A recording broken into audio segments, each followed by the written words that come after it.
மகளிர் உரிமை தொகை கிடைக்காத பெண்களிடம் தாங்கள் திட்டு வாங்கியதாக ஆரணி எம்பி தரணிவேந்தன் தெரிவித்துள்ளார். திருவண்ணாமலை மாவட்டம் ஆரணி நகராட்சியில் வருவாய் கோட்டாட்சியர் சிவா தலைமையில் தமிழக அரசின் உங்களுடன் ஸ்டாலின் முகாம் நடைபெற்றது.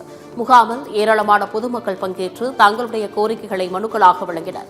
நிகழ்ச்சியில் சிறப்பு அழைப்பாளராக கலந்து கொண்டு பேசிய ஆரணி எம்பி தரணிவேந்தன், உள்ளாட்சியில் மீண்டும் கவுன்சிலராக வேண்டும் என்றால் உங்களுடன் ஸ்டாலின் முகாமிற்கு மக்களை அழைத்து வந்து அவர்களுக்கு நலத்திட்ட உதவிகள் கிடைக்க வழிவகை செய்ய வேண்டும் என்று கூறினார். மேலும் ஒரு கிராமத்தில் உள்ள 90% பெண்களுக்கு மகளிர் உரிமை தொகை கிடைத்துவிட்ட நிலையில் கிடைக்கப்பெறாத ஒரு சில பெண்களிடம் தாங்கள் திட்டு வாங்கியதாகவும் தெரிவித்துள்ளார். கிராமத்துல 90 பேர் வாங்கியிருப்பான். எவ்வளோ 90 பேர் வாங்கியிருப்பான். 10 பேர் விடுபட்டு நாங்க ஏதோ மைக்கு பிடிச்சி 2 பேர் இருக்கோம். உட்காரணும் எனக்கு 10 பேருக்கு விடுபட்டு வரல.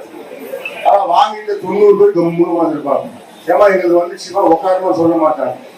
இந்த 5 பேருக்கு நாங்க கிட்ட வாங்கிட்டு 95 பேரை வேடிக்கை பார்த்து நிலமெல்லாம் பார்த்த முதலமைச்சர்